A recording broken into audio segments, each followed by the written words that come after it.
Hello दोस्तों, आज जानते हैं बहलोल खान लोदी के बारे में। आज हम इस वीडियो में अफ़गान लोदी जनजाति के प्रमुख के बारे में बात करेंगे, जिसका नाम था बहलोल खान लोदी।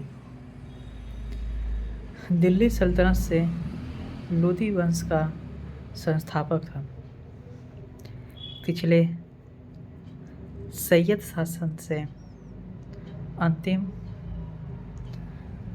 दावेदार के त्याग पर बहलोल 19 अप्रैल 1451 को राजवंश के सुल्तान बना था।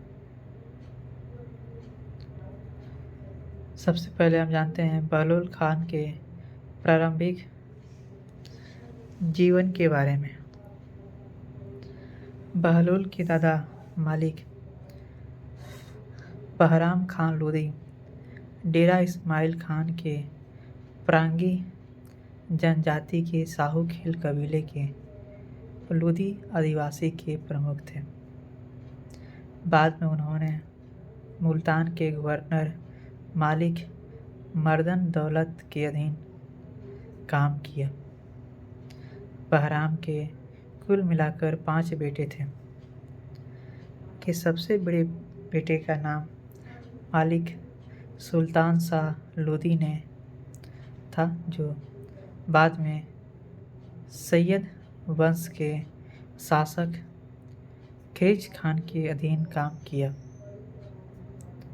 और बाद के सबसे बड़े दुश्मन मल्लू इकबाल खान को युद्ध में मारकर खुद को प्रतिष्ठित किया।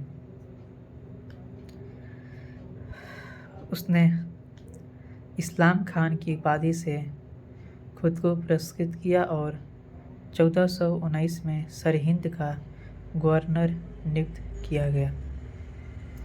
मालिक सुल्तान के छोटे भाई मलिक काला खान लोदी के बेटे बहलोल का विवाह मालिक सुल्तान की बेटी से हुआ था।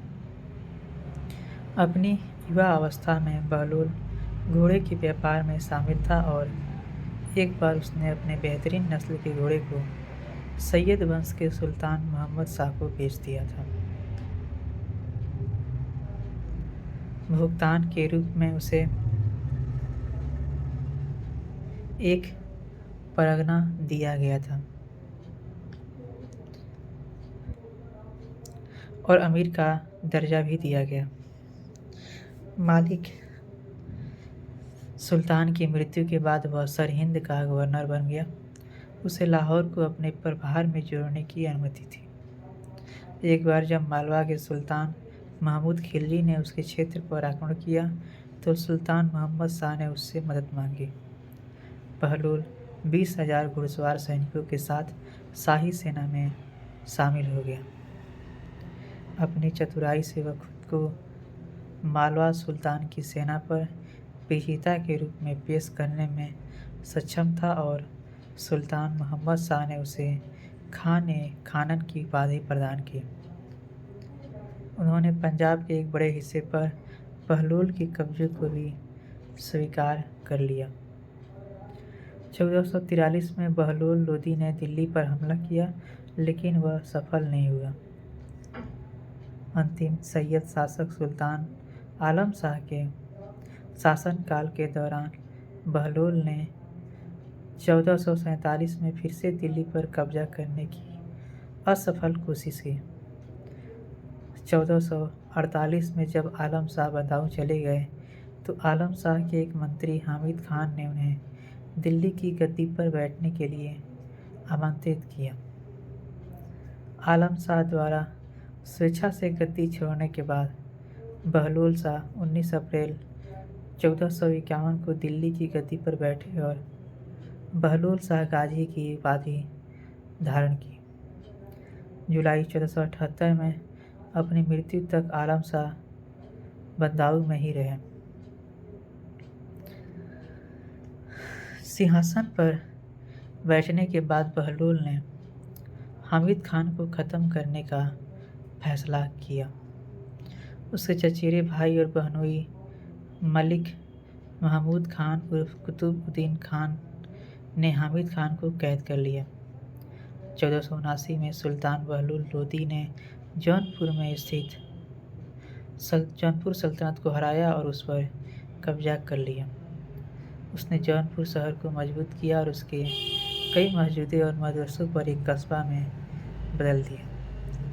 बहलोल ने अपने क्षेत्रों में विद्रोह और बगावत को रोकने के लिए बहुत कुछ किया और जौनपुर और ऊपरी उत्तर प्रदेश में अपना विस्तार किया। पिछले दिल्ली सुल्तानों की तरह उसने दिल्ली को अपने राज्य की राजधानी बनाए रखा।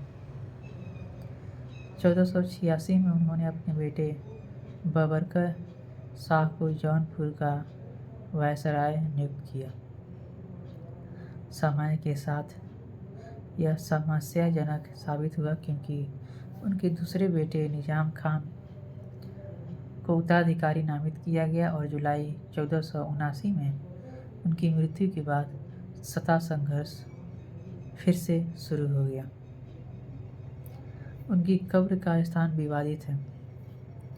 भारतीय पुरातत्व सर्वेक्षण ने लंबे समय से प्रसिद्ध सूफी संत नसरुद्दीन चिराग ए दिल्ली की दरगाह के पास एक इमारत को चिराग दिल्ली के नाम से जाना जाता है, जिसे